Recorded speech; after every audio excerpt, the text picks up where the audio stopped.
জাকারিয়া নবী, সুলাইমান নবী, ইব্রাহিম নবী, মুসা নবী, ঈসা, কত নবীদের জীবনী শুনিয়েছে না শোনায়নি? কেন? ইতিহাসের ঘটনা আমাদেরকে প্রস্তুত হওয়ার শিক্ষা দেয়। ইতিহাসের ঘটনা আমাদেরকে ভুল পথে চলা থেকে শিক্ষা দেয়।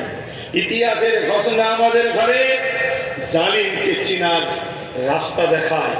ইতিহাসের ঘটনা আমাদের ঘরে স্বৈরাচারী অত্যাচারী শাসকের নিশানাগুলো বুঝায়। ঠিক না ঠিক? হ্যাঁ।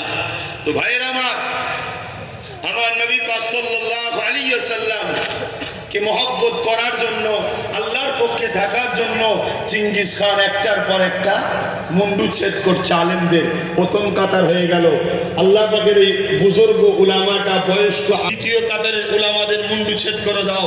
দ্বিতীয় কাতারে যখন মুন্ডু ছেদ শুরু হয়েছে, ওই বুজুর্গ উলামা তিনি সঙ্গে সঙ্গে তৃতীয় কাতারে চলে গেল। কিন্তু মোট তো তিনটে কাতার করেছিল।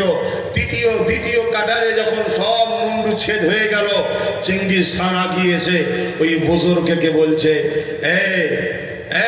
মুরব্বি আলেম, তুমি প্রথম কাতার থেকে বাঁচার জন্য পালালে, দ্বিতীয় কাতার থেকে পালালে, তৃতীয় কাতার থেকে তোমাকে কে বাঁচাবে? এবারে আর তো কোনো কাতার নেই, যাবে কোথায়? এরকম একটা টাইমে যাদের সিনায় পাওয়ার আছে তাদের মুখ দিয়ে কি কথা বেরোতে পারে? একটু আওয়াজ দিয়ে বলুন, আরো জোরে বলুন। আল্লাহ পাকের ওই দরবেশ আলেম বান্দা তিনি বললেন, এই জালিম চেঙ্গিস খান, আল্লাহ আছে। জোরে বলুন সুবহানাল্লাহ। আরো জোরে বলা যাবে না?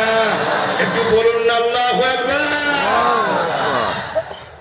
চেঙ্গিস খান রেগে গেল, তোর এত বড়